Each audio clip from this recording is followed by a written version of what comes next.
कृष्णाय वासुदेवाय हरे परमात्मने प्रणतः क्लेशनाशाय गोविन्दाय नमो नमः।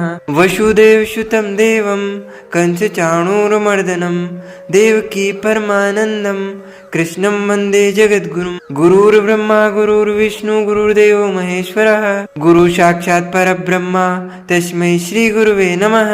श्री अखण्डमण्डलाकारं व्याप्तनेन चराचरं तत्पदं दर्शितं येन तस्मै श्री गुरुवे नमः। जय जय श्री राधारमण जय जय नवल किशोर जय गोपी चित चोर प्रभु जय जय माखन चोर। मात मेरी श्री राधिका पिता मेरे घनश्याम इन दोनों के चरणन में मेरा बारंबार प्रणाम। धन यौवन एक दिन उड़ जाएंगे जैसे उड़े कपूर।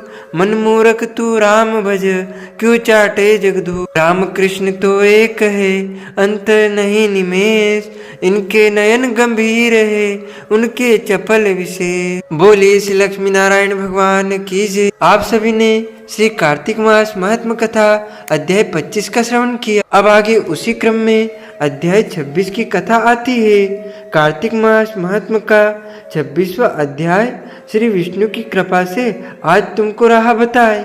नारद जी बोले, इस प्रकार विष्णु पार्षदों के वचन सुनकर धर्मदत्त ने कहा, प्रायः सभी मनुष्य भक्तों का कष्ट दूर करने वाले श्री विष्णु की यज्ञ दान व्रत तीर्थ सेवन तथा तपस्याओं के द्वारा विधि पूर्वक आराधना करते हैं। उन समस्त साधनों में कौन सा ऐसा साधन है जो भगवान विष्णु की प्रसन्नता को बढ़ाने वाला तथा उनके सामीप्य की प्राप्ति कराने वाला है। दोनों पार्षद अपने पूर्व जन्म की कथा कहने लगे। हे द्विजश्रेष्ठ, आपका प्रश्न बड़ा श्रेष्ठ है। आज हम आपको भगवान विष्णु को शीघ्र प्रसन्न करने का उपाय बताते हैं। हम इतिहास सहित प्राचीन वृत्तांत सुनाते हैं, सावधानी पूर्वक सुनो। ब्राह्मण पहले कांचीपुरी में चोल नामक एक चक्रवर्ती राजा हो गए हैं। उन्हीं के नाम पर उनके अधीन रहने वाले सभी देश चोल नाम से विख्यात हुए। राजा चोल जब इस भूमंडल का शासन करते थे उस समय उनके राज्य में कोई भी मनुष्य दरिद्र दुखी पाप में मन लगाने वाला अथवा रोगी नहीं था। एक समय की बात है, राजा चोल अनंत शयन नामक तीर्थ में गए जहाँ जगदीश्वर भगवान विष्णु ने योग निंदा का आश्रय लेकर शयन किया था। वहाँ भगवान विष्णु के दिव्य विग्रह की राजा ने विधि पूर्वक पूजा की। दिव्य मणि मुक्ता फल तथा सुवर्ण के बने हुए सुंदर पुष्पों से पूजन करके साष्टांग प्रणाम किया। प्रणाम करके जो ही बैठे उसी समय उनकी दृष्टि भगवान के पास आते हुए एक ब्राह्मण पर पड़ी जो उन्हीं की कांची नगरी के निवासी थे। उनका नाम विष्णुदास था। उन्होंने भगवान की पूजा के लिए अपने हाथ में तुलसी दल और जल ले रखा था। निकट आने पर उन ब्राह्मण ने विष्णु सूक्त का पाठ करते हुए देवाधिदेव भगवान को स्नान कराया और तुलसी की मंजरी तथा पत्तों से उनकी विधिवत पूजा की। राजा चोल ने जो पहले रत्नों से भगवान की पूजा की थी वह सब तुलसी पूजा में ढक गई। यह देखकर राजा कुपित होकर बोले, विष्णुदास, मैंने मणियों तथा सुवर्णों से भगवान की जो पूजा की थी वह कितनी शोभा पा रही थी। तुमने तुलसी दल चढ़ाकर उसे ढक दिया। बताओ ऐसा क्यों किया? मुझे तो ऐसा जान पड़ता है कि तुम दरिद्र और गंवार हो, भगवान विष्णु की भक्ति को बिल्कुल नहीं जानते। राजा की यह बात सुनकर द्विजश्रेष्ठ विष्णुदास ने कहा, राजन, आपको भक्ति का कुछ भी पता नहीं है।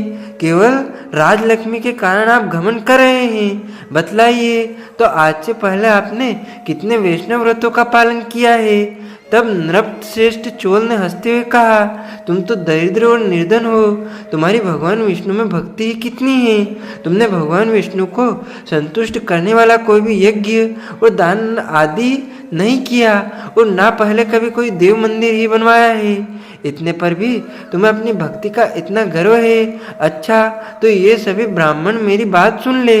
भगवान विष्णु के दर्शन पहले मैं करता हूँ। यह ब्राह्मण, इस बात को आप सब लोग देखिए, फिर हम दोनों में से किसकी भक्ति कैसी है यह सब लोग स्वतः ही जान लेंगे। ऐसा कहकर राजा अपने राजभवन को चले गए। वहाँ उन्होंने महर्षि मुद्गल को आचार्य बनाकर वैष्णव यज्ञ प्रारंभ किया। उधर सदैव भगवान विष्णु को प्रसन्न करने वाले शास्त्रोक्त नियमों में तत्पर विष्णुदास भी व्रत का पालन करते हुए वहीं भगवान विष्णु के मंदिर में टिक गए। उन्होंने माघ और कार्तिक उत्तम व्रत का अनुष्ठान, तुलसी की रक्षा, एकादशी को द्वादशाक्षर मंत्र का जाप, नृत्य, गीत आदि मंगलमय आयोजनों के साथ प्रतिदिन षोडशोपचार से भगवान विष्णु की पूजा आदि नियमों का आचरण किया। वे प्रतिदिन चलते फिरते और सोते हर समय भगवान विष्णु का स्मरण किया करते थे।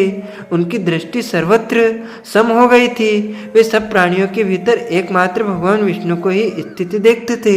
इस प्रकार राजा चोल और विष्णुदास दोनों ही भगवान लक्ष्मीपति की आराधना में संलग्न थे। दोनों ही अपने अपने व्रत में स्थिर रहते थे और दोनों ही संपूर्ण इंद्रिया तथा समस्त कर्म भगवान विष्णु को समर्पित कर चुके थे। इस अवस्था में उन दोनों ने दीर्घकाल व्यतीत किया, यानी बहुत समय व्यतीत किया। इसी प्रकार यहाँ पर श्री कार्तिक मास महात्म कथा अध्याय 26 का समापन होता है। बोलिए श्री लक्ष्मी नारायण भगवान की जय। श्री कृष्ण कन्हैया लाल की जय।